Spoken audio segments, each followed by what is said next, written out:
Boys, I'm going to be honest with you. As if Michigan didn't have a bad enough season, this new developing story about Sherrone Moore is one of the crazier things I've ever heard, not only in football, but just across all walks of life. I'm sitting there refreshing Twitter, waiting for new stuff to drop. I mean, Michigan is known for cheating scandals. It's just shocking that it happened off the field this time, not on the field. But yeah, this is going down as one of the crazier ones that we've seen in a while. I mean, maybe since Ime Udoka, and even Ime Udoka didn't get arrested for allegedly going to his side piece's house with a knife, threatening to kill her because she ruined his life. Like, this is what I'm seeing on Twitter. And now Twitter is not the official source of all news. But that being said, if any fragment of what we're talking about is true, this is one of the craziest stories to come out of college football this year and probably of the past decade, if not more than that. And it's our modern day scandal. Yeah, it really is. I mean, for a program as big as Michigan, too, in the last 3 years to have 2 scandals at this national level is really terrifying going forward. If you're a new recruit, I don't know if you're looking at Michigan the same way that you would have 5 years ago. I think probably that's absolutely true. Someone check up on Dave Portnoy. I mean, how are you going to sit there and defend them now? I feel like Michigan fans have been with their backs against the wall defending their football team for the last 3 years, and now they have to do it again. That's a lot to ask out of your fan base. Yep. But I think for us, we missed a lot of the historic college football scandals. We weren't around for the Sandusky's and the Penn State of the old days. There was the Urban Meyer one. That one was pretty big. That happened a few years ago. But yes, I think you're right. Yeah. I mean, there were Sarkeesian drinking. I guess he was in the NFL then. He wasn't coaching college He was football. in the NFL. NFL. Good point. Exactly. Good point. So this is obviously just like when the Ime Udoka news dropped, the Celtics were coming off a championship and he had to be fired as the coach. Well, championship appearance. They didn't win. Right. I mean, I'm sorry. Yeah. The appearance. That was pretty warranted. And this was pretty warranted too. Ime Udoka, as you mentioned, did not then go try and threaten violence on every single significant person in his life. That's the part that makes this story so crazy. And I would argue it's actually kind of on a bigger scale. Yeah, it's ridiculous. I would add on top of that. I promise you, Sherrone Moore is not going to go coach another football team and then make them be good again. And everyone's going to be like, let's forget about that time that he put a knife to that woman's throat. That's not going to happen. Dude, he's going to, well, I'm not going to make that joke, but. Good pump fake. Pulled up. Boom. What's it called? I mean, he was going craziest thing. OJ Simpson on us, and we knew it. Sure was. We knew that was good. We knew it. They've had 2 scandals at this level that the school knew about and didn't do anything until it became public news. They just waited for this to come out until after National Signing Day, so that their recruits were stuck with them, and then they fire the coach. They get the 2 weeks open transfer portal. But now the other schools that have their guys, they don't need these guys anymore. So where are they going to go? They have to go to Michigan. They have to stay here. I mean, shoot, Penn State could have learned something because they only have 2 of Franklin's recruits staying with them. Yeah. It's crazy. Yeah, I mean, he may never coach again, period. I doubt he will coach again. I saw some stuff on the internet just because, again, this is where we live, right? We scrounge the internet for information, and then when something like this drops, we make a post about it, and it's cool. But this might be one of the biggest Hall of Fame bag drops potentially of all time. You know what I mean? Yeah. He was handed the job after Jim Harbaugh. I always forget which Harbaugh. It is Jim Harbaugh. It's Jim. Okay. Yeah. After Jim Harbaugh leaves to go to the LA Chargers after winning a national championship, they're like, okay, Sherrone Moore is our guy. We're not even going to search the coaching market. We know who our guy is. We're going forward with him. They have a bad season last year. They were a game or 2 above 500. Obviously, you beat Ohio State, which is your Super Bowl, right? And that team goes on to win the college football playoff. But they were underwhelming this year. They had a $12 million quarterback in Bryce Underwood, who's probably going to transfer this year, especially now that the head coach is gone. And it seems like the success was just not at a level as to where they were, because you see that drop off from being that team that was a national championship contender. And did you lose one of the best coaches in college football? 100%. But then they handed the job to him, right? They were like, take a top 5 job in college football without any coaching search. And now it's just completely gone. It's completely gone, which is unbelievable to me. It's unbelievable to me that you could make this massive critical mistake to practically ruin your career. I mean, he's only 39 years old, right? But, I mean, let's be honest too. Yeah. Like, if you get fired from Michigan, you're probably going to get hired at a pretty solid job afterwards. Correct. Yeah. And he was definitely on his way to being fired from Michigan, but he still would have been coaching.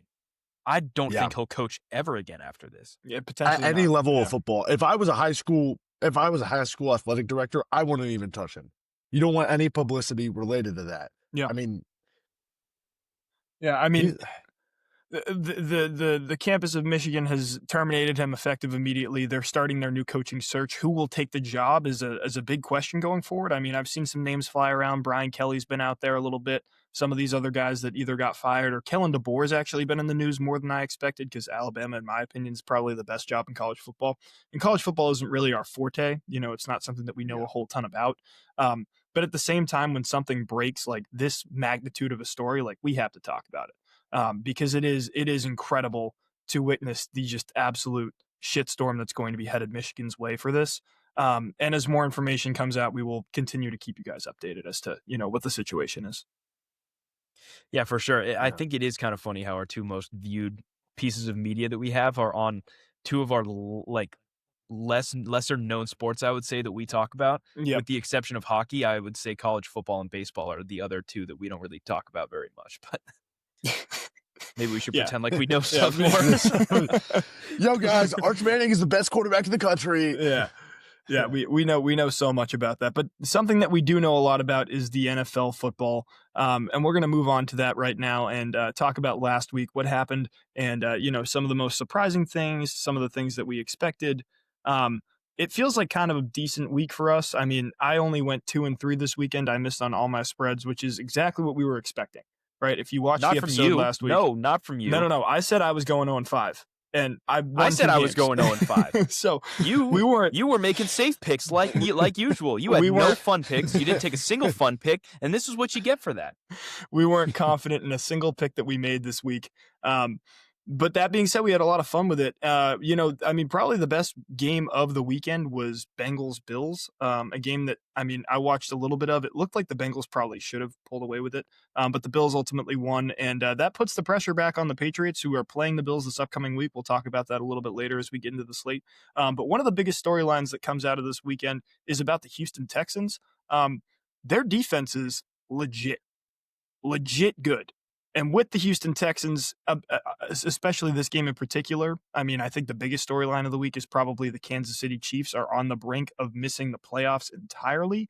They're out of contention for the AFC West right now. The Broncos have officially won it outright, I think, at this point.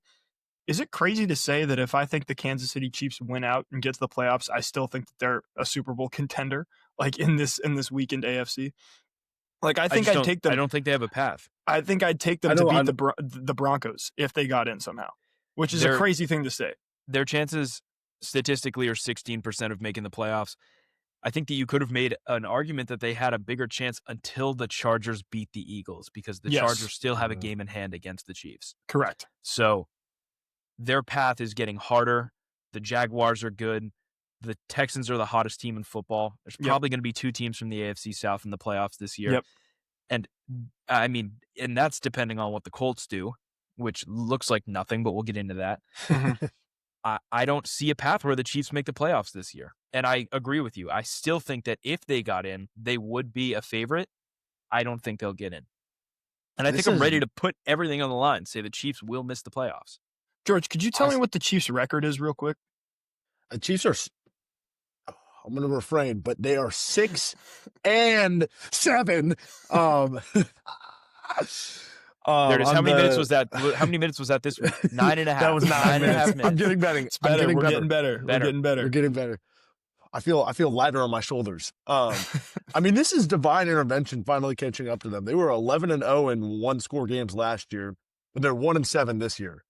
They have one good win against a good team, and that's against the Colts. What was that, 3 weeks ago? Everyone's like, okay, they're 6-5 now. They're going to turn it around. Cowboys put BTA.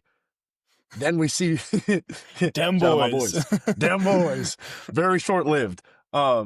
And then we see what the Texans did to them. I mean, Kelsey has 3 drops that have led to Patrick Mahomes interceptions this season.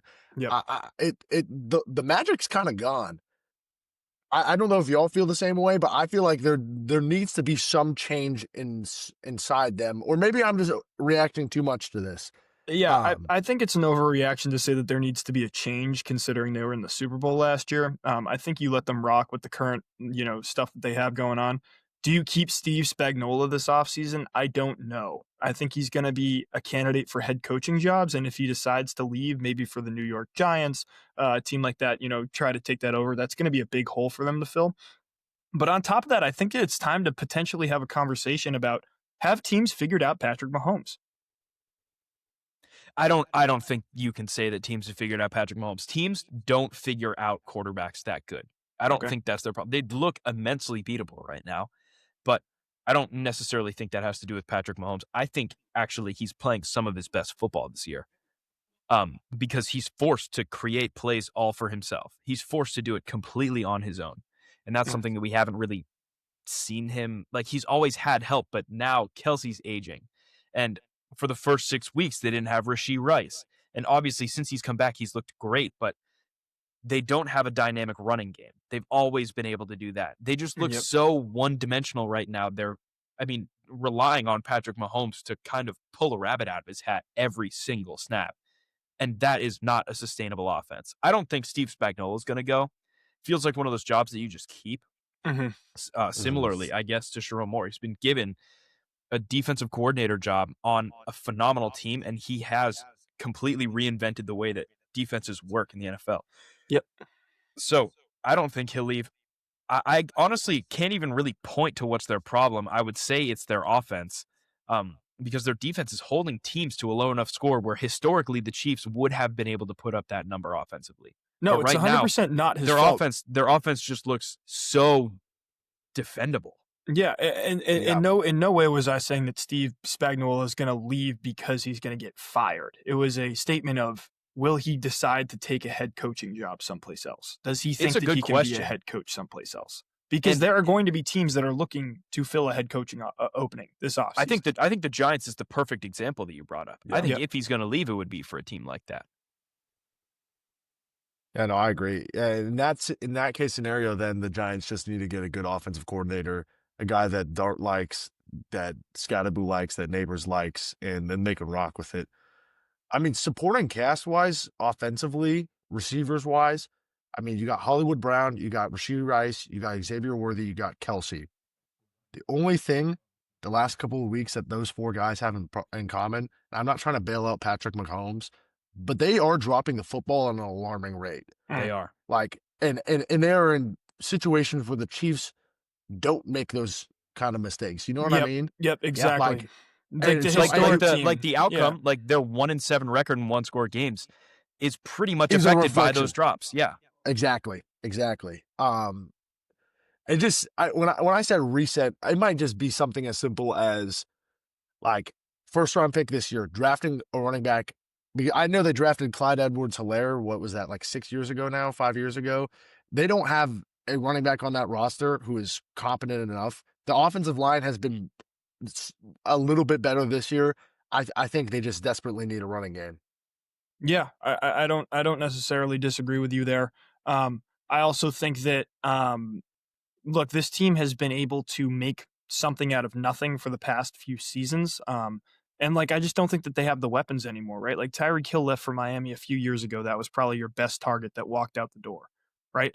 Nowadays, you're expecting Hollywood Brown and Xavier Worthy and Rashee Rice to pick up the slack of, Travis Kelce's obviously aging. He's not the same player that he was 3 years ago when they were winning Super Bowls, right? So the question marks about this team now for me are okay, how do you retool, right? Because they don't have an A1 receiver. I could not disagree with that more. Rashee Rice is a premier receiver in this NFL. Do you think it's not enough to win football games? He is a premier wide receiver 1 in this league. And Xavier Worthy is an incredibly complimentary wide receiver 2. I just think that their offense has relied so heavily on Travis Kelce over the past couple of years, and they expected him to still have it going into the season. But the reality is, he is older, and you can't expect him to still be, 2019 Travis Kelce. He's not that young anymore. So that's where I think the retooling needs to happen in terms of the game plan. You have the pieces offensively in the receiver room. You just need to be able to structure your offense around getting the ball in their hands in effective ways. You can't pound the rock anymore with Isaiah Pacheco and Kareem Hunt. Absolutely. You need a running back. Yeah. It doesn't even need to be someone good. It just needs to be someone effective. These Chiefs teams, I mean, they had Charvarius Ward or whatever his name was. They went to a Super Bowl with him. Yep. It doesn't need to be an effective running back. It needs to be someone who can threaten defenses to not know that you're going to pass every single play. Yep. I would agree with that. They went to a Super Bowl with Jerick McKinnon getting meaningful time in the offense as a running back. I completely agree. All right, let's move on from the Chiefs. I mean, they've obviously been disappointing. Another team that is having a disappointing ending to the season here is the Indianapolis Colts. They were 7-1 at one point during the season. They have now fallen to third place in the AFC South. They still sit in 8-5 and are in the hunt for the playoffs right now. But the biggest story with this Indianapolis Colts team is obviously their entire quarterback room is out with injury right now. Daniel Jones, unfortunately, tears his ACL on the field. He'll be out for the season. Riley Leonard did something in practice, I guess. Anthony Richardson broke his orbital bone with a resistance band somehow. And they've decided that they're going to rely on a 44-year-old Phillip Rivers to come back and throw passes in the NFL. Jack, do you think that this is just a Phillip Rivers push to try and get to the Hall of Fame? Or do you think that this is actually going to work out for the Indianapolis Colts?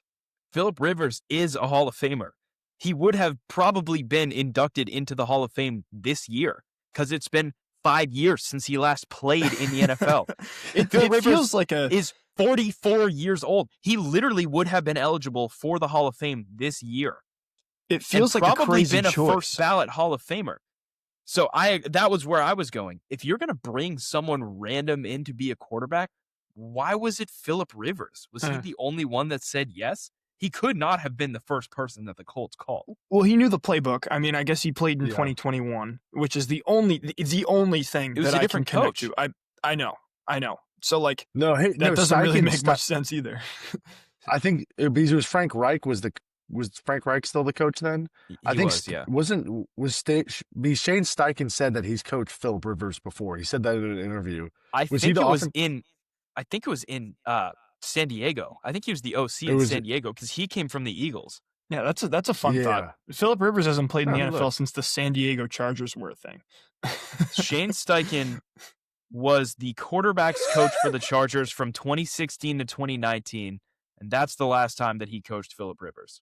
A different decade. It feels like we might watch a guy die on the field this weekend. You know what I mean?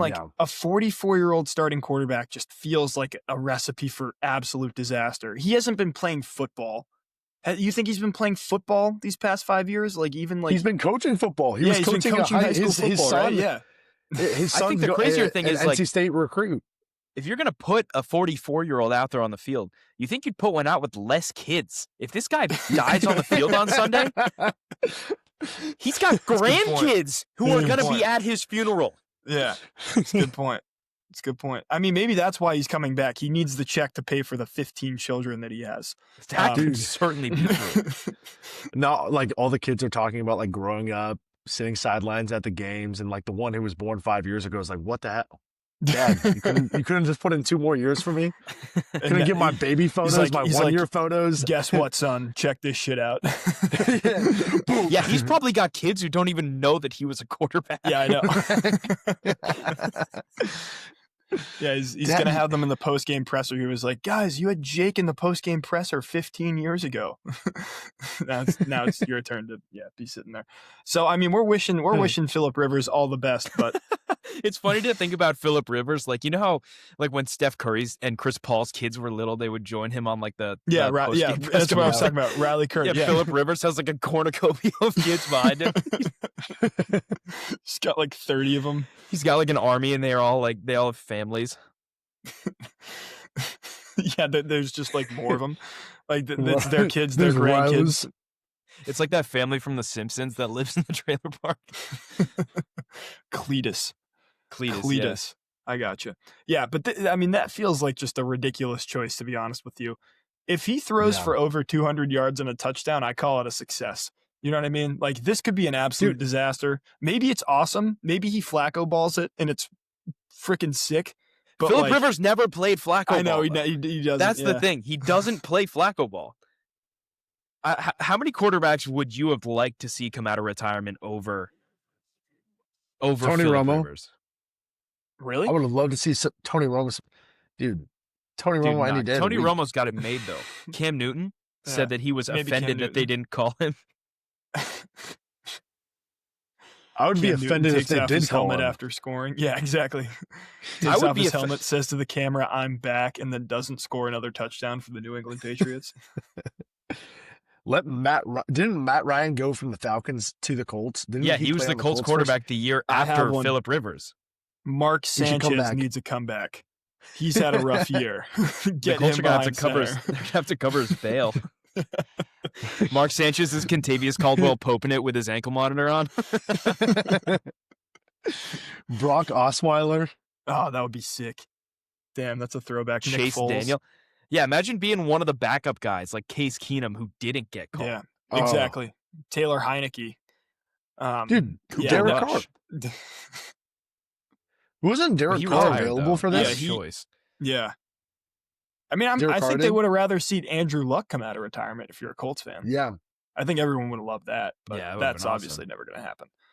It's fun to speculate, though, but this decision feels like one that might backfire spectacularly. I'll be watching the Colts this weekend, though, because I kind of want to see it. I kind of want to see it. Right? What are they playing this week? They play the Seahawks. Oh, that's a tough defense to go against in your first week back. So that's a really good team. That's a really good team. That's crazy. But yeah, we'll see what happens there. George put a good thing in here. He thinks that this may be the worst primetime slate ever. George, you want to take it away as to why these games are so shitty? So I'll start off. I don't know if anyone's watched Baker Mayfield the last couple weeks, but he's either injured or possessed, because that's not my Baker boy, who started the season off as the MVP frontrunner. He's been absolute donkey dick shit. And they play a horrible Falcons team that has nothing to play for. I have no idea what direction they're going in. Cowboys and Vikings, they're not making the playoffs. That's Sunday Night Football. Yep. JJ McCarthy. That's one that should have been flexed weeks ago. Yes. That should have been flexed for Bills Patriots. Just saying. Packers Broncos. There's so many games that you could have flexed it. I would rather see Phillip Rivers in prime time, to be honest. I would. Lions Rams. Yeah. If the Lions lose that, are they going to make the playoffs? There are a lot of good games this weekend that I would rather be watching in the 8:25 slate. It's true. And on our Monday, we see Dolphins play the Steelers in the 6-7 bowl. One team is 6-7, one team is 7-6. Both are fighting to go 9-8. Mike Tomlin's back after last week. Well said. Yeah, super back. Aaron Rodgers hit the he did the discount double check. Yeah, he did the discount double check. You didn't see that? Double check in Pittsburgh? Yeah, he did it. Imagine being a Jets fan, you didn't get a single discount double check in the 2 years that he was there. I mean, he played 4 snaps for the Jets. Like, what are we talking about? He played a whole about? season for the Jets. All right. And now he's DDCing it in Pittsburgh? Yeah, dude. Hitting the discount double check. Yeah, those games are awful. All of them aren't going to be super enjoyable. It feels like you could have super flexed them for some games that were way better. By all accounts, there were a lot better games on the slate. Like you said, the Lions game, the Patriots game. Both of those Packers, probably should be Broncos. primetime games. I would rather watch Browns versus Bears. I don't think that's true. I would. But it's a fun talking point just to say it. I'm going to be watching Browns versus Bears with my girlfriend's family. If they lose, I might get kicked out of the house. So we're going to hope and pray that goes well. Another question. Question. If you can hear me, Shador. Another question that I have pertaining to this week's slate and a few weeks later is, how are the Giants going to mess up getting the number 1 overall pick? Right now, they're in the seat for that, but they have to play the Raiders, the Commanders, and the Vikings going down the stretch. Feels like 3 games that they're going to miraculously win to completely screw up their whole season. What do you guys think about that? And do the Giants win at least one of these games and not get the number 1 overall pick out of this? I think the question is, which one of these games are they going to win to not let them have the number 1 pick? It's not going to be the Vikings. It's got to be the Raiders game. I don't think it is. I think it's the Commanders game because the Commanders are also pretty much throwing in the towel here. I mean, they got annihilated by a bad Vikings team. By 9. They lost to 9. They lost by 31 to 9. Yeah, they lost by 30. Got shut out by 9.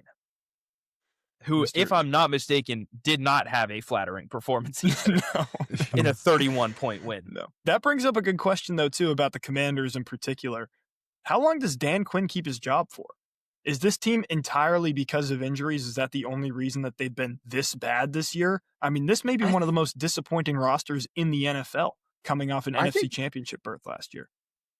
I think it's got to be roster construction. I mean, you can't look. I think Dan Quinn is a very proven head coach. I don't know if he could take you all the way. And their staff, OC, who used to be they have Cliff Kingsbury, right? Yes. Yep. I don't know if I'm not a huge Cliff Kingsbury guy. Obviously the injuries have hurt them a ton. But I mean, when you have a roster age of what is it like, close to 30 in the NFL at this point, when career spans are 3 to 4 years because you are in your prime athletic position for 3 to 4 years, coming out of college, I just don't understand how you're expecting to compete, let alone in a division that is pretty bad, but in a conference that is pretty legit. I think that the Commanders can't just continually do really well one season, fire their coach after they're bad the next, and then restart the timer. That's not going to get them anywhere. Yeah. Okay, fair. That's fair. All right, you look at it and say, "Oh, sorry." No, go ahead and finish your thought. Sorry. No, you're good. Do you look at it and say that has Dan Quinn built the right culture? Should it be a look for a culture hunt or a look for stability? Because they haven't had stability in our lifetime. They haven't been consistently good or bad for 3 years. Well, they've been bad for 3 years, but they haven't been consistently good for 3 years at any point in our lifetime. Yeah, I mean, that's definitely true. I think that, just as a statement for this Commanders team is that they probably got a little bit overrated due to their season last year. They incredibly overachieved, right? And I think with that overachievement, people were expecting them to replicate some of the magic that happened, and it just hasn't happened for them. They've dealt with a lot of injuries. Jayden Daniels has been out for more than half the year at this point. He's not playing this weekend. He played last weekend. It didn't go well, right? So I think that they're going to sit him for the rest of it. And like Jack said, I think they're going to tank for a draft pick. And then hopefully you get a guy at a skill position that can lift you up. I think the problem here is you've now allocated a lot of money towards a guy like Terry McLaurin, who you weren't necessarily sure on, but you needed to pay him to make sure that he didn't go anywhere else. You have Deebo Samuel on the roster. I think he's making like a vet min, though, so it's not crazy. I still think it was the right move to re-sign Terry. Okay. I mean, I don't have enough information to say I disagree with that, but aside from the record, right, and the fact that he hasn't played fantastic football so far, but I think that this team is probably trending in the direction of tanking. We obviously have seen that, and they are going to have a really high draft pick next year. It's just what do they need? What holes do they fill when it comes to the draft? Because you're hoping that Jayden Daniels comes back healthy and is your franchise quarterback for the next 5 to 10 years. Which I still think he will be. But the Commanders are definitely a dumpster fire. And I think that we're just going to kind of have to sit back and see if they do the right thing, which is, take a high draft pick in something that meaningful that you can retool and extend because you are building around Jayden Daniels. Yep. Some complementary piece to him that can give him some help. But if we're going back to the question originally, which was the New York Giants and how they're going to mess it up, I think they're going to beat the Commanders. And I got another question here. Yeah.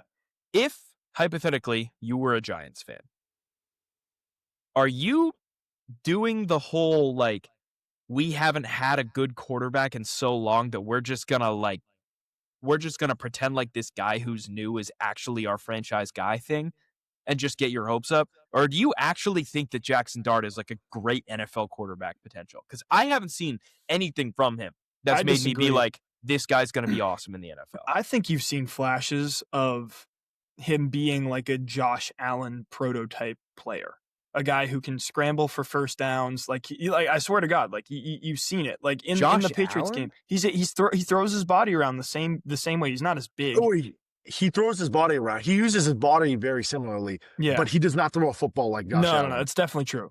And he doesn't even run the football like Josh Allen. He gets popped. Yeah. He got popped by Christian Ellis. He's already missed time for a concussion and then came back out and was like, I'm going to get popped. If he keeps running like that, thinking he's Josh Allen, his lifeline in this league is going to be about 2.5 years. I think the answer is a little of both. I think it's the same with Cam Scatterbo, who's like fine. Yeah. He's a running back. That's his job. I know. Hold on. But he was a fine running back before he got hurt. He wasn't lighting the world on fire. He had like 2 80-yard games and a 100-yard game with a few touchdowns at the goal line.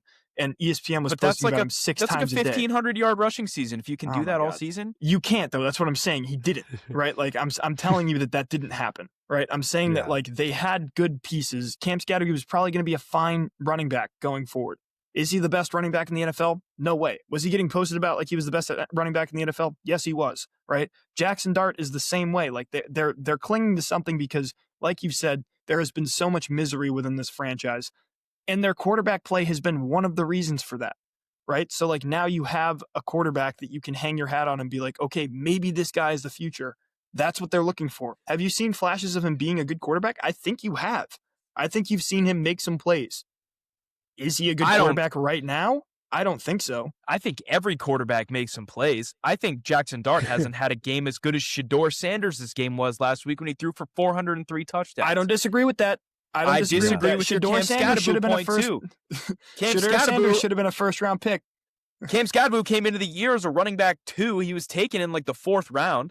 He was running behind Tyrone Tracy and still had 400 yards in 7 weeks. As a rookie, he was on pace for a 1,000-yard rookie season, and he had 7 touchdowns, which is still top 20 in the NFL, and he hasn't played for 8 weeks. I think Cam Scatterbo is going to be a real NFL running back. I think yes, and I think he was posted about too much because the definitely true. Yeah, definitely true. I'm gonna be honest. My last point on Jackson Dart, he's the Temu TikTok quarterback in the NFL. This is as like where the hell are we going in life as we're going? Like, he makes me want to throw my TV out a window and discontinue my Sunday ticket membership. I strongly dislike him. That's how bad. How bad you think he is? I don't think he's good either. He, like him combined with his attitude, where he's like something about him just makes me want to fucking pop him like Chris Ellis. I forgot the guy's name. It's just like something about wearing like the giant Cuban link chain while you're 1-11, while you have a perm in your hair. Like, bro, like, you know what's even more frustrating? And I think this is why I hate him. People keep telling me that I'm like Jackson Dart. People keep saying if you were in the NFL, you'd be acting just like Jackson Dart. Yeah, you probably would. You probably would. It's definitely accurate though. It's right on the money. You got some Mormon swagger tendencies. Don't say I got Mormon swagger tendencies. What are we doing? I don't Miami like Dolphins backup. I don't get that. I don't get that. I like Jackson Dart. I think he's going to be a good quarterback going forward. I think he is the quarterback. Okay, there are quarterbacks who, when they snap the football and have it in their hands, you're like, I'm confident he can do something here. Every time I watch Jackson Dart throw for a first down, I'm like, holy shit, I didn't even know he could do that. Actually, anytime the ball leaves his hands and ends up in his intended receiver, in another receiver's hands, I'm like, wow, that's impressive. It's like watching like a kid who's too small to be on varsity get his final snap senior year, and he makes a completion and the whole crowd goes wild. Like, that's what it's like every single play for him. What's new? We got a Giants fan and Jack. We got a Cowboys fan hating on the Giants and Jack being Jack. I mean, like, it's you guys are looking at this with rose-colored glasses. The Giants have not had a good quarterback in years, dude. Just let them have and this they still one. don't have Okay, them. and I'll say this. Let them be excited. Someone goes to school in New York and all of a sudden forgets he's a Patriots fan. Is supposed to hate the fucking Giants. Hey, now this guy's like Buffalo. Johnny Giants fan over My here. school likes Buffalo. Alex we don't is care Johnny about the Giants fan. He's an apologist for the 07 year. Just watch me take the Bills later in picks, all right? Watch that happen, all right? We'll talk about it in a little bit. You're such a fake Patriots fan for being from Foxborough. You're the only guy I know from the town where the Patriots stadium is that hates the Patriots. All right, let's move on here. To wrap up our NFL segment before we get to picks, I think it's important that we all give who we think are actual Super Bowl contenders at this point. We've played through now 13 weeks of the NFL season. We're going into week 14 here. Who's going to win the Super Bowl, I think, is the biggest question in the NFL right now. And the answer is not as clear as you would think. Normally, the teams at the top of the divisions are teams that you're super confident in, that being the Patriots right now in the AFC East, and then the Broncos in the AFC West. Both those teams are 11-2. They're the best teams in football record-wise. But I don't think you're confident in any of these teams being Super Bowl favorites. So, Jack, I want to get your top 5 teams who you think are Super Bowl contenders right now. And why not? Let's just say who you think is going to win the Super Bowl this year. Okay, I was low-key hoping someone else would go first so I could play off their list. I'm going to go George, in no George specific... can go. George is going first. All right, take it away, George. Okay. This is in order, too, from 1 to 5. 1 is the Rams. I think the Rams are the most complete team in football. I think Stafford is having the best quarterback season, and I would love to see him win a second. George, can you do me a favor and take your hood off? Yeah. Is my audio coming out weird? Yeah. I just didn't. I didn't get all cute for this episode. So, and again, normally he does. Yeah, normally this is out of the ordinary for George. Rams 1. I'm gonna switch it over to the AFC. Bills 2. This is gonna be This is what I've seen this season list. Do you hear? You hear him? You hear that? His blood's boiling over there. All right, go on. Keep going. Patriots 3. Seahawks 4. And 5 is such a toss-up for me because I don't see any other AFC team doing it. I mean, there's teams. Here are the teams on a list that I think are in the mix. It's no list. You got to just say it. Okay, I think it's Green Bay. I think Green Bay back against the wall could maybe figure it out. Perfect list. I have no notes. That was exactly my top 5 in order. I have no notes for you. That was exactly who I was going to say was my top 5 as well. Now, who do you think will win? I think the Rams will. I think the Rams will win too. That was literally my exact thought process. I think they have the formula. I think they have the formula. They've done this before. I think their defense is better than last year. I think their offense is spectacular. And God damn it, Sean McVay can get me running through a window. Did I cut out? I literally could not agree. Yeah, I could not agree more with what George said. That's my exact top 5 and my exact winner that I have as of right now. Okay. Good to know. Al, what about you? I would He's gonna come with a stinky ass list here. I have Rams 1, Bills 2, Patriots 3, Eagles 4, Packers 5. Okay, so why do you have the Eagles in there and why do you have the Seahawks not in there? Because I think the Eagles, despite the fact that they suck in the regular season every single year, have the winning repertoire to win a championship game. They get there. They play the Raiders, the Commies twice, and the Bills in the last 3 weeks. They're going to win 3 of those 4 games at the minimum, right? So like this team is built on the same way that you think the Rams have that championship pedigree. If there's one thing you can fall back on if you're the Eagles, it's the fact that you won the Super Bowl last year. You know, I trust them more than the Seahawks, a team with Sam Darnold at quarterback who has never won a playoff game. I would say I actually agree with what I'm hearing. The biggest thing for me is that the Eagles last year relied so heavily on their run game. 100%. Their offensive line is so banged up. Lane Johnson just went out of that last game. Yep. He's the most integral part of that team. And so if they can't run the football, and I get Saquon had a huge play, and he had a couple nice rushes, he was tackled for loss 5 times, if not more, in that game against the Chargers. Aside from a couple plays, he really did not look like he had an impact on that game. So if you cannot run the football, you can't trust Jalen Hurts enough right now to say that they are that good, especially going into the playoffs in such a stacked NFC. That's the only reason I left them off the list. According to the championship pedigree thing, I certainly agree with you there. Okay.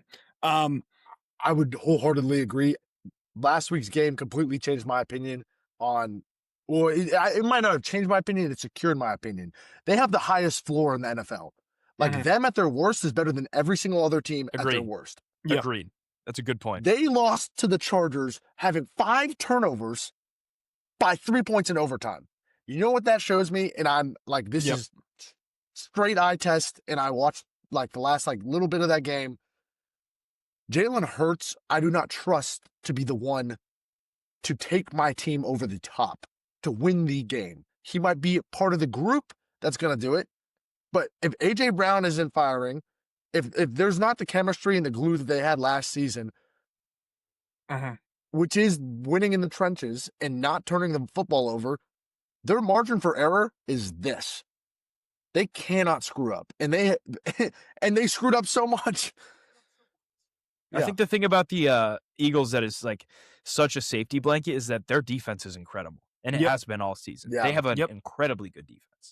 Yep, and I don't know if I trust Jordan Love in a playoff series, just as it is. Like, I think this Packers team has been that's fair 1,000% inconsistent, and that's the reason that I would swap. That's the reason that I would have them 5 and then Seattle Jordan out. Love I mean, has won a playoff game though. he has. It's true.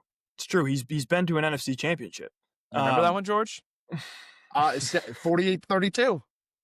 Or 46-32, something like that. I just remember crying. He remembers half of it. He remembers some of it. Clearly, he remembers the first quarter, first half. Yeah. Yeah. Well, but if I had to pick a Super Bowl champion right now, I mean, the Packers at their highest, they're a good team. But if I had to pick a Super Bowl champion right now, I think I'm also with you guys. I'm going with the Rams right now. They seem like the most complete team in football, and they probably do have the MVP of the league because this is how the league works, where it's always a quarterback-led award in Matthew Stafford. Yeah. I think Drake May is the MVP favorite. I don't think that's going to happen. That would be cool. I think he's the favorite though. That would be cool, but I don't think that's going to happen. He has to prove himself against both the Ravens and the Bills to win. That is true. That is definitely true. And if he does, he actually seriously might have a shot. Might have a shot. I mean, he's second in the league in passing yards right now. You ready to make some picks? Oh yeah, let's make some picks. Okay, cool. My favorite part of the show. You won last week with a score of 3-2. I also went 2 and 3. Okay, so I led off last week. I get to lead off again. I missed my Bears pick against the Packers by half point. Yep, I saw that. I definitely saw that. We will talk about game of the week and not game of the week as we go along the slate here. Wow, there are a lot of really big lines this week. We're making them on the fly again. Making them on the fly again. Prepare. Yep, making them on the fly again. This is what we do. I'm going to start with a fun pick for you. Ready for this? Yeah, let's do it.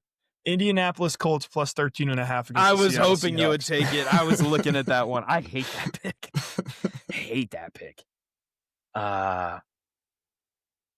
It's not one you normally see. There's a lot of huge lines. I'm going to be honest with you.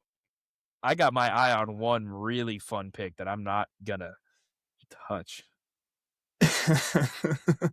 You're thinking about the Raiders game, aren't you? I sure am. The Raiders game. Sure am. You can have that one. You can have that one. Oh, man. They're tough. There are a lot of tough ones out there. I see one that I think could happen. I like the Cardinals. I like the Cardinals plus 9.5 against the Texans. I think there's one obvious one that you just missed there. George did not like that one at all. I'm going to take the Carolina Panthers minus 2.5 against New Orleans. That was going to be my next pick. Small. Yeah, that was going to be my next. That's a good pick. That feels like a trap game somehow, though. That's why I was like, I can't take it with my first one. Man, is it like the Panthers' record against teams that are under 500? They're like 1-5. I don't know. I have no idea. It's some. I want to take the Ravens to win so bad, but I don't know if they will. Who do they play? The Bengals. Ooh, that's an interesting one too. I mean, Cincinnati's officially eliminated from the playoffs. They're not in. Yeah. So that means the Ravens have to. Ravens have to win this game to make the playoffs. Pretty much. Game's in Cincinnati, though. Game's in Cincinnati. I think there's a big one that we're missing here. I'm taking Chiefs minus 5.5. I think they beat the Chargers.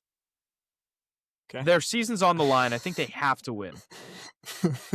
Dude, I hated that pick. Hey, George, you're not picking, so shut the fuck up. George isn't like the single one that we've made so far. Peanut gallery over here. To be honest with you, George, I'm not seeing Dallas Cowboys -5.5 over Minnesota. That's a good pick. You know what? That wasn't even one of mine either. I think you do picks.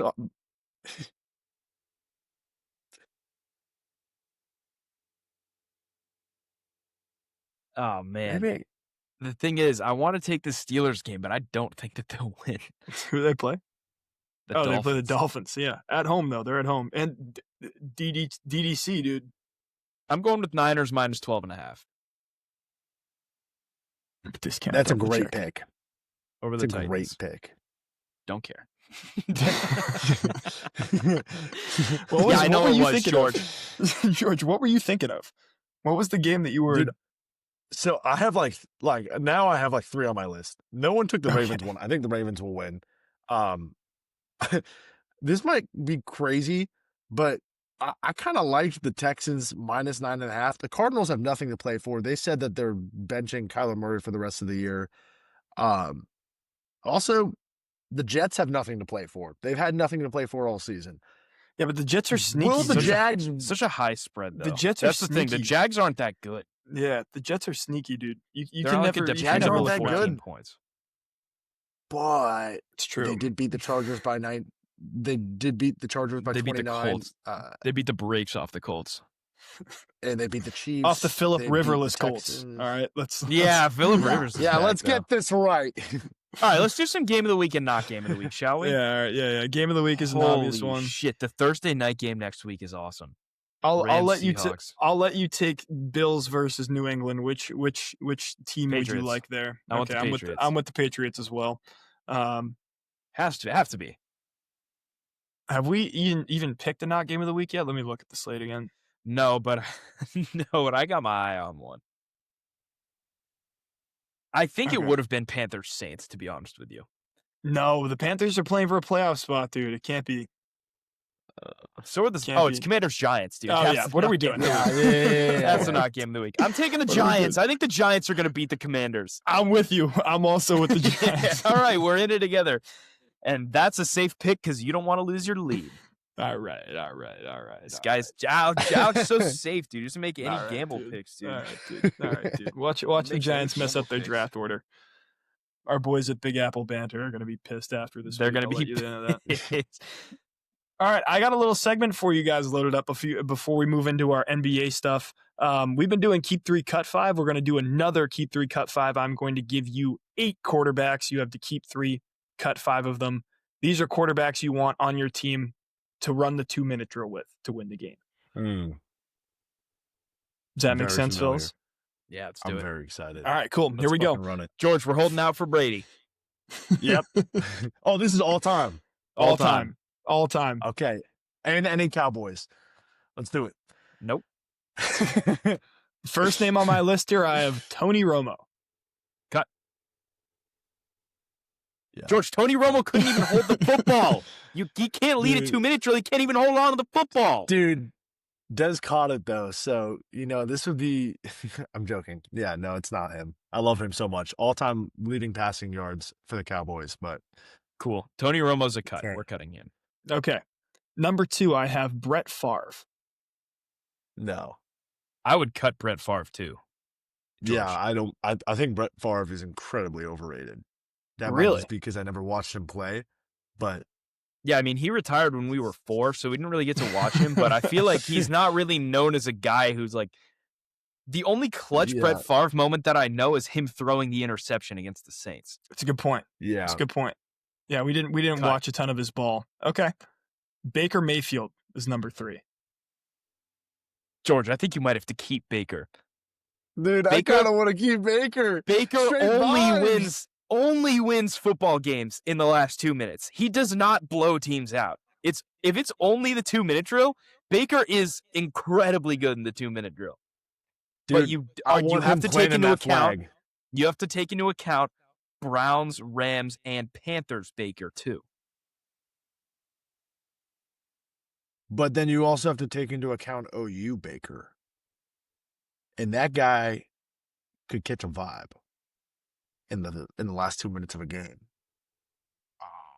Low-key, I think we should say no, but for the vibes, I feel like we should say yes. All right, let's keep Baker Mayfield. Let's keep Baker Mayfield. George, Now that you was the guys are- trap one. We just fell for the trap. Yeah, It's we not fell true. for the trap, but it's You don't know what's coming. Don't act like you know what's coming. Yeah, All all right. right, buddy. Number We 4 have here, fun. Eli Manning. George, I want to cut Eli Manning so badly. dude. I do too, but I mean, I think we're both imagining a certain catch that might be here that happened in the last 2 minutes of a game, if I'm not mistaken. Sure did. Sure did. Not to Eli bring Manning up has old 2 of the wounds. most historic 2-minute drives in football history, but besides that, doesn't really have any. But it got him 2 Super Bowls. But he's also Eli Manning. You know, I'm down to be like a clown and cut him because I don't like him. But This is our list, George. I'm down. George, Yeah, hold let's on. cut him. George, you're a Bye-bye, Cowboys Birdie. fan. I'm a Pats fan. We both hate Yeah, Eli bye. Manning. We're going to cut him. Bye. See you, buddy. All right. Dude, he All can right. get. You can guys get are more playing the foreheads game than right now. Rouse. You guys are We're playing the game. you guys are We have playing one the game keep right it. now. It's Baker Mayfield. We've Yeah. cut 3 all You've got 3 games. That's crazy. All right. Number 5, you have Ben Roethlisberger. I hate Big Ben. I hate Big Ben too, but you might have to You keep guys Big don't Ben. like anyone. You might Dude, have to you're keep listing Big all the- Ben. Big Ben has a Sure. lot of 2-minute drills. The thing is he gonna? Are we gonna play the game and take the last 2, or are we gonna keep Big Ben and have to Well, cut one of the last the- 2? There's only one guy who I think is we can't pass on, and that's Aaron Rodgers. He has the most wins. It's No, Aaron it's Rodgers Tom and Brady. Matthew- You can't cut Tom Brady. Oh yeah, I guess for you, the Patriots fan, but like Aaron Rodgers and Matthew Stafford, don't they have like the 2? Aren't they top 2 in game leading drives in NFL history? Like I would have it's last probably 2 minutes. still cut Stafford. Getting yeah. I'm down to keep him. I'm down to cut him Let- too. I don't like I'm Big down to Ben cut either. him. Yeah. Let's cut him. All Let's right, see- let's cut him. This Big is Ben's this has also a nothing to bad do with dude. skill. We're just Let's cutting not keep guys we anyone. don't like here. I know. Yeah. Number 6. Number 6, you have Aaron Rodgers. Oh, good keep, Yeah, George. Good keep, George. Keep, Is he keep, gonna bonus keep, here at the end? keep. Number 7, you have Matt Ryan. Dude, he is the greatest choke of all time. He's got to go. No, we have to keep him. He's our Oh, that third was number keep. 7? Yeah, you I get thought one that was more. number 7. Oh, we get one more? Yeah. You get one more. Yeah. Oh, We're we're gonna gonna keep cut Matt Matty Ryan. Ice. Yeah, no, we're gonna Yeah, cut yeah, Matty that- Ice and play the game. Yeah. Let's play the game. I was so cool. Alex, we're gonna cut Matt Ryan. Okay. Yeah. The quarterback that you are keeping then is Russell Wilson. Ooh, I feel like that's okay. I feel like we might have fucked around and found out. Wait, but hear me out though. Hear me out though. Prime Russ It's was only different 2-minute than drills. It's only 2 minutes. Prime Russ was winning 2-minute drills. He's been so bad at Denver and New York that he didn't even have a chance to do a 2-minute drill. Okay. Wilson's. He went to 2 Super Bowls. So looking back on it, you kept Baker Mayfield, you kept Aaron Rodgers, and you kept Russell Wilson. And you cut Brett Favre, Matt Ryan, Eli Manning, Ben Roethlisberger, and I don't remember. The 5th one was Nick Foles. No. So, wait. Who was the last guy? Who was the 5th cut? No, it was the first one you asked. Yeah, I don't Matt remember Ryan. who I said. I think no, I didn't say Matt Ryan Oh, first. It's Brett fine. Favre? It's fine. No, it was before Brett Favre. Shoot. Tony Romo. Tony Romo. Tony That's Romo, what it yeah, was. yeah. I audibled off Nick Foles All right, for George. the Cowboys bias. I Russell think we're Wilson gonna has piss some 40 people off with all-time. this list. Yeah, we probably are. You know, I love the clicks, interact with us, debate us, talk about it. Russell Wilson has 40 game-winning drives of all time. That's a lot. That's a lot of That is a game-winning lot. drives. And 8 of them postseason.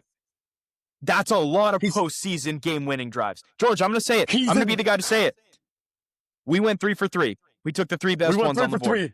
We went 3 for 3. And you know what? If you're going to have a beer with a group of 3 guys on this list, we might I have don't want a beer chose. with.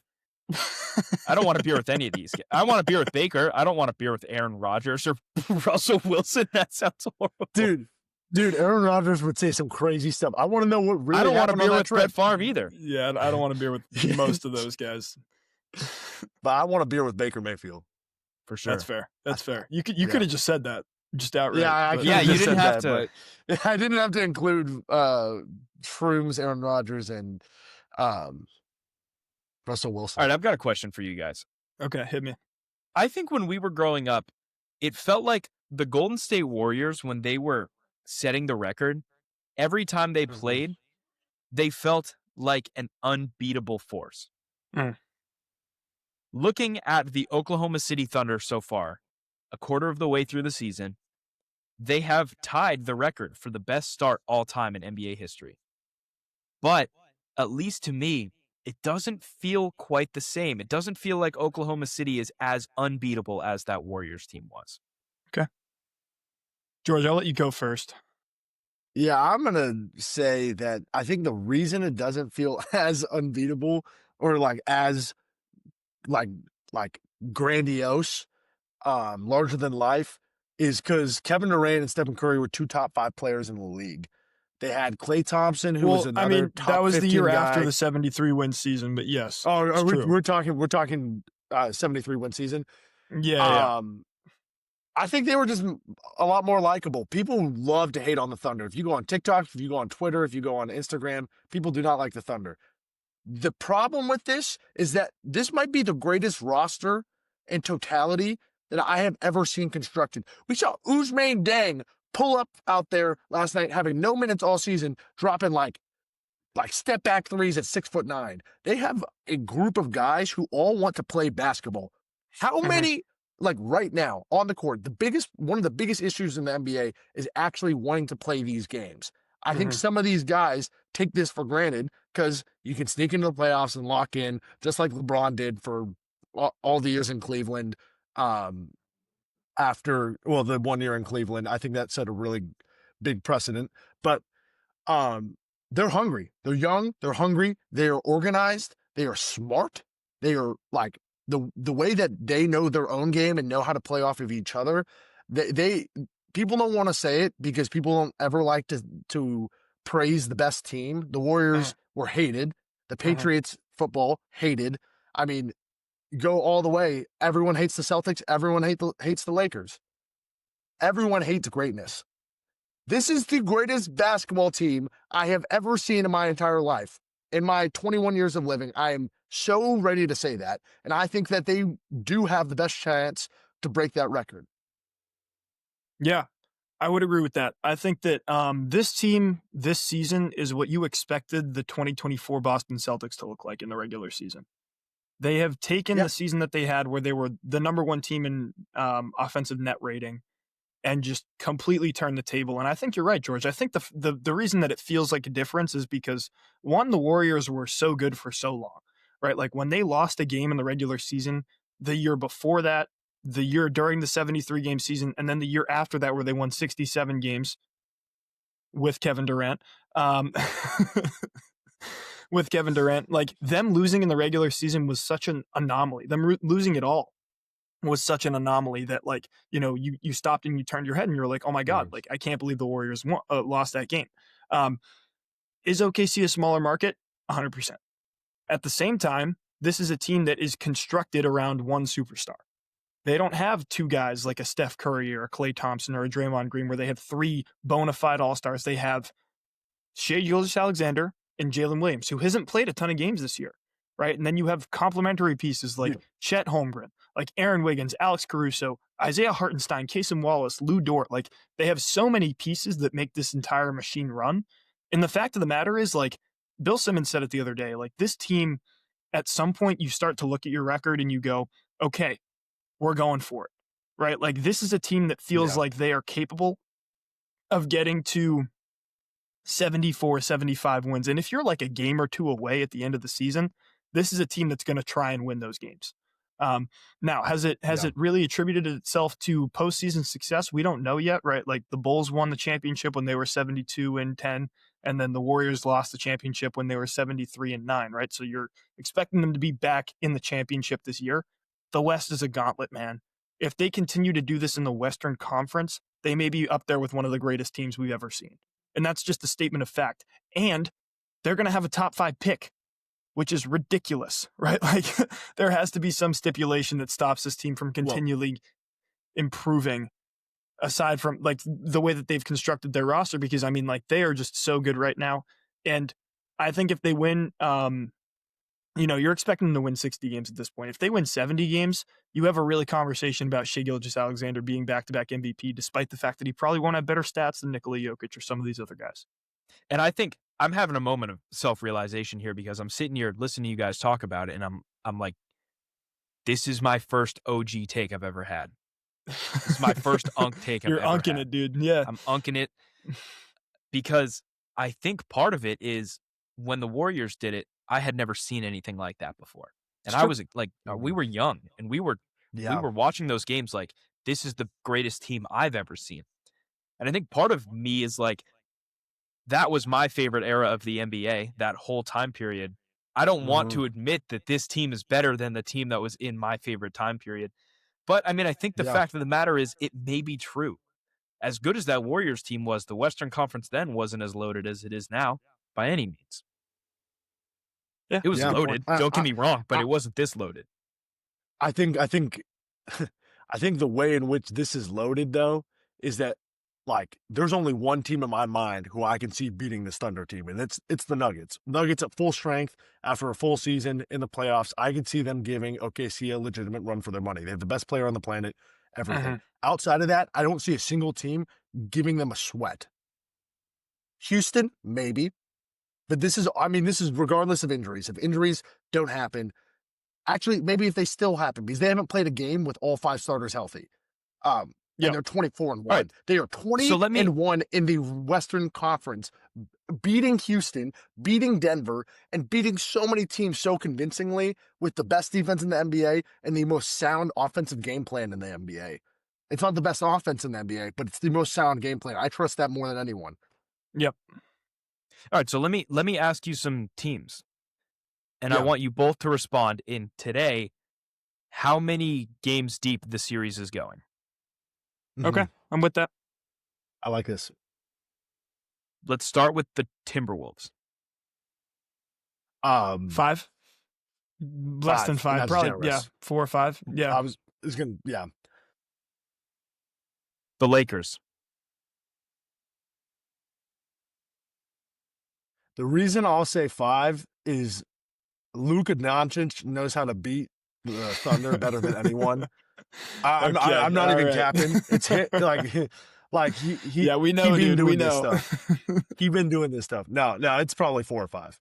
It's 4 or 5. The Rockets. That's a 6-game series to me. That's a tough team. The Rockets are really good, and their defense is about as good as the OKC offense is. Like that is a team like those games are going to be in like the 105-110 range. You know, those are going to be low scoring, gritty and grimy and tough games. Once it's playoff basketball though, and the pace slows down and you're moving slower and you're in the half court, I trust OKC's half court offense against Houston's defense so much more than Houston's half court offense against OKC's defense. They need. Is it crazy to say that Houston's? 6. Is it crazy for me to say that Houston's given them the toughest game they've had all year with the season opener? Potentially, yeah. I mean, they lost one by 2 points, but yeah, you're right. Like that was probably the toughest game that they've seen so far. And in that game, I mean, they didn't have Chet Holmgren to go up against Alperen Şengün, so Şengün played really well. I mean, yeah, J-Dub hasn't played at that point at all. So, like, it's crazy. That's how deep this team is. Yeah. Like, the Denver Nuggets. Okay, so this is where on paper it's 7. In reality, right now, from what I have seen this season, it's probably 6. Jokic is playing some of the best basketball ever in NBA history, and he's been doing this for a while now. It's time to start having these conversations. The Cameron Johnson addition is starting to meld, but they need more. They need more complementary play, and they need health. Jamal Murray is having the best start to a regular season I've ever seen him have. He's normally a classic February, March, April, May kind of resurgence kind of guy. Yep. And he started the season sound. Aaron Gordon has maybe made the greatest shooting leap in NBA history. I think he might be the second best player on this team. That's a different conversation. Yep. And the rest of the guys are playing pretty well. I mean, Tim Hardaway Jr. is a good ad. The problem is when they stack up against OKC, who's the point of attack defender? Who's going to guard Shea? That was my question. And I'm going to have to say it's got to be Peyton Watson. But Peyton Watson might be a little too slow. I mean, he's a great athlete. He's got great length. It's the kind of guy that you want to be guarding Shea. But but then who are you going to put on J-Dub? Who are you going to put on Chet? I mean, you're banking on Cam Johnson or maybe a Bruce Brown to step up, I guess. But then again, on the other side of the court, does OKC have a Nikola Jokic stopper? No, but no one does. No one has one. Yeah. Right? Like, that's the difference between Shea and Nikola Jokic is, like, Jokic is so – if he's going to go out and have 35, 10, and 10, like, there's nothing you can do to stop that. Like, you can mitigate some of Shea Gilgeous-Alexander's production if you have a great defender on him. But the fact of the matter is that Jokic is just going to be Jokic, and you have to guard their role players and hope that they don't hurt you.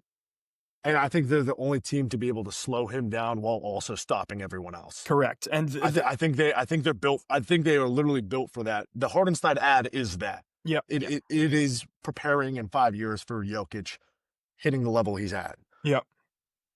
Also, many people don't know this. They have the Jazz pick this year if it lands in the top 8, so they could have 2 top 8 picks. And if that doesn't convey this year, then they have the Jazz pick for next year. And I don't think the Jazz are going to be much better next year. No, they're not. No, they're not. So we're coming up on maybe the greatest dynasty, potential dynasty, in terms of assets, in terms of talent right now that anyone has ever seen. Yeah, I would agree with that. Wow. Yeah. All right. So let's talk about let's switch conferences now. Mm-hmm. Because although the West is more fun to watch, we probably know who's going to be on top at the end of the season. However, the East right now is kind of a rock fight, not in a good way. So at the quarter mark of the season, who do you guys think will come out on top of the Eastern Conference? If you would have asked me before the season, I think I could have given you the answer of Cleveland, but something isn't clicking. And it's not a problem with Donovan Mitchell, in my opinion, and it's not a problem with Evan Mobley. I think they're 2 of the best players in the NBA. I think it's everything around that. I think that's the core they need to invest in. So I'm not going to say Cleveland. I guess I'm defaulting to a cop-out answer, which is I don't think I can give you an answer because I don't like anyone. I think the Pistons will not crumble, but really slow down come playoff time. They don't have a half-court offense outside of Cade, and the burden is, frankly, already in the regular season too much. So unless they make a move, I don't see it being them. The Knicks, don't get me started. They can score the basketball. They do not have a deep enough team, and they are too fundamentally flawed in their construction to do it. I don't believe the Raptors are already falling off, so I'm not putting them in there. Celtics plays a nice thing because the Celtics have players who have been in these situations before, which no other team really can say that they have. Mm-hmm. But I think at some point, I don't know. The Celtics, I don't know what to say. I don't have an answer. I don't think it's Philadelphia. I guess I have to de facto say the Pistons because they have the best record, but I'm not confident in that. Yep. Yeah, I don't know either. I mean, I think the Eastern Conference right now, like George and I before the show, we were talking about who we think the best teams in the NBA are, and we listed the top 3 teams in the West before even thinking about the East. We were like, the Thunder, the Nuggets, and the Rockets are better than every team in the Eastern Conference right now. Every team. I don't think there is a team in the Eastern Conference that you can point to and say, that is the best team in the conference. Right now, it is the Pistons, record-wise. I think the Knicks are probably the best roster construction-wise, especially if they were to go across conference. Because Jalen Brunson is capable of being the best player on the floor in a playoff series, in my opinion. And then obviously Karl Anthony Towns is a really good player if you don't move on from him at the deadline. I mean, there have been some trade rumors with him and Giannis Antetokounmpo, even though I don't think that that's ever going to happen. That would be interesting to see nonetheless. But like, there are conversations about the Thunder, Rockets, Nuggets, maybe even the Lakers being better than every team in the East. Like, there just isn't a team in this Eastern Conference that you're super confident in saying they're the best team. And that, I mean, that is partially because the first seed is the Pistons, right? Like, it's not a team that you were expecting to be in the position that they are in right now. But if I had to pick one right now, I'd probably say the Knicks. So I have another question. The Boston Celtics have locked in over the past 15 games and have become one of the better looking teams in the East. Do you think that there's a reality where this team finishes top 3 in the conference? And if so, do you rush Jayson Tatum back from his injury in order to make a real playoff run this year? Now, that's a very good conversation because I heard this somewhere else too, asking like hypothetical situation. I think it was back in October. I think it's so dependent on feel. It's so dependent on where is everyone else at, because Boston knows their game right now, and it'll change a little bit. I think that I think y'all have completely leaned in to, let's just like obliterate any interior offense outside of Jaylen Brown. We're flamethrowers. You have 9 guys deep who are 7 guys, I would say, who are pretty damn to good shooters. You have guys who are stepping up. You are the only team in the East that I see that are actively hungry to win outside of the Pistons. Everyone's got something to prove on that. You know what? Yes, I would bring Tatum back because I think that would get you over the hump.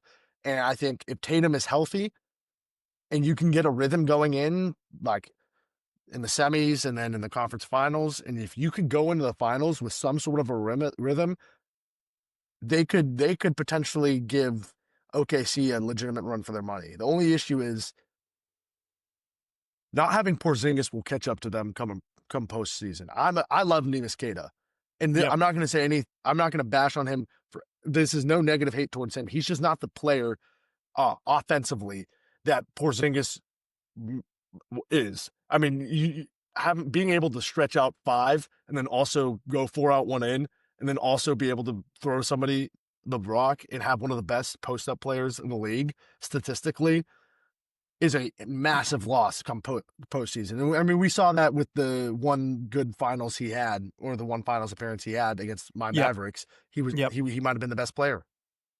I mean, in game 1, I wouldn't say that he had the best series of everyone in that series. Yeah. I think the Celtics are a team that are hot right now, but they're inherently flawed without Jayson Tatum. It just simply is. You haven't seen the step up from Derek White that you were expecting to see, I don't think, in terms of production and minutes. And Anthony Simons has kind of been a non-factor for you, which isn't something that I was really expecting going into the season. That being said, if they are a top 4 seed, I think you bring Jayson Tatum back for the playoffs. Because I think the East is weak enough to where you can justify them going on a run and potentially making the NBA Finals. Do they beat the team they see there? Probably not. That being said, also, I just want to add on to this because I know you're a big fan of this guy, Jack, but bringing Jayson Tatum back would consistently slash Jordan Walsh's minutes. So no more Jordan Walsh effect if you brought him back into the fold, which would be too bad. But that being said, like I think that, you know, this Eastern Conference is so susceptible to change that they could be in a completely different position at the end of the year that they are right now from where they are right now. If they're anywhere sniffing a top 4 seed, though, I think that you seriously consider bringing Jayson Tatum back for the playoffs, because with Jayson Tatum, they are the best team in the Eastern Conference outright. I think they're better than the Knicks. I think they're better than the Pistons. I think they're better than the Magic, who sit in 4th. And I think that that's not debatable. I think that they are the best team in the conference with a healthy Jayson Tatum. You're just really hoping and praying that there isn't another injury concern when you rush him back in.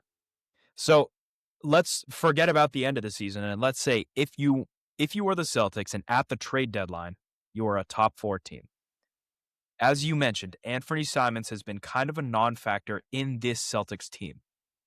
Do you try and push to make a move to get rid of him to get some other pieces that you can tool around the core that you have in order to make a deeper playoff push come that time? In other words, if the Celtics are top 4 at the trade deadline, will they make a move towards a real playoff push with the goal of bringing Jayson Tatum back this season in mind? Because his recovery has been going well so far. Make a move as in what? As in get rid of, as in try and deal Anthony Simons at the deadline. I think I don't know what no, the because I return think package for him is. Like, I don't think you can get anything for him that's of any value. I think the plan was initially that you were going to offload Anthony Simons at the end of the season at least, but you can't get anything back from him right now. Like, he hasn't shown enough production to warrant anything more than a second round draft pick. I would say, yeah, his value isn't in his playing right now. It's in the fact that he's on a $30 million expire or $25 million expiring. And I think that's the reason you traded Drew away. It wasn't to not because you didn't want Drew anymore. It's because you wanted to have the financial flexibility for this summer. I would not trade him because I would not want to sacrifice the financial flexibility to go and get, I don't know, a legitimate big for the future. Maybe a new. I don't know if Peyton Pritchard's going to be the starter for this team going forward, but I mean, maybe it's a solid point guard. Having $30 million freed up from a team that has been so far deep into the luxury the last 3 years, um, would be more beneficial than what you could get for Anthony Simons right now. Okay, that's a good answer. Let's talk real quick about the NBA play-in. Seems like perennially the same four teams are in on the Eastern Conference, and as someone wrote in the doc before the show, the Bulls, the Hawks, and the Heat will be in there again. George, you referred to it as the Red Curse. They're going to be back there again, and maybe every single year for the rest of their time as a franchise.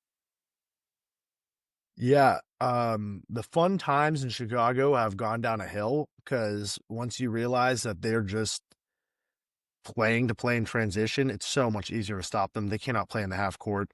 I mean, you just go through all those teams, and it's just flaw after flaw after flaw. The Hawks are the only one that I could see maybe escaping that because of Jalen Johnson's emergence as an everything guy. I mean, it's been building to this since his like lackluster-ish rookie year. Um, and they're better without Trae Young. They started the season like 1-3. Trae Young goes down, and they've been much. I mean, it's a couple games above 500, but I mean, everything is flowing better because of it. And the Heat, I don't know what they do from here because I don't think there's a star that they could trade for that would bring them out of there. Yeah, the Red Curse might stay. It might stay for a bit. Yeah, I mean, they were just all bad basketball teams. At this point in Zion Williamson's career, he's never really done anything meaningful on the Pelicans. We ready to call him a bust? In my mind, the answer is yes. I mean, I think I haven't seen anything from him that's made me think that he can be a legitimate superstar in the NBA, especially with not being able to stay on the court. I think you drafted him thinking that he was going to be the best prospect that you've seen in a very long time, and he has not lived up to those expectations whatsoever in New Orleans. Are we ready to slap the bust tag on him? And if so, where does he rank among NBA busts all time? Alex, you want to kick us off? Rank him based off of like, I don't think you can put him on the list of all-time busts. I think that you can put him on the list of all-time disappointments for sure. Am I ready to call him a bust? I think so. I think the answer is that you expected him to come in with all NBA potential, and he's never really going to be that player due to injury, which is unfortunate. And I think that you will see the New Orleans Pelicans try to move on from him if literally anyone will take him on. Like, the fact of the matter is this team has been dwindling at the bottom of the league, at the bottom of their conference for multiple seasons now. When he's healthy, he's one of the best players in the league. But the fact he's just not on the court enough. You know, he can average you 25 a game, but he's just not on the court enough, right? So like all of these things have culminated in this Pelicans team being super disappointing so far. And I think that you're not really expecting them to move in a positive direction until they move away from Zion Williamson. But it's super hard to get off a guy with this type of contract, especially with his injury history. So is he an all-time bust? I wouldn't say an all-time bust because he's going to be in the NBA for multiple seasons going on forward. And you're hoping that any team that does get to pick him up later down the line is going to utilize his potential. But I don't think you'll ever realize that potential that you saw when he won National Player at Duke and was the #1 overall pick. His value when he's on the court is unmatched, and when he's off, it's also unmatched because he's off so much. He might be the most unavailable superstar in NBA history. I mean, in recent NBA history. I would agree with that, Al. I don't think I think he's a bust.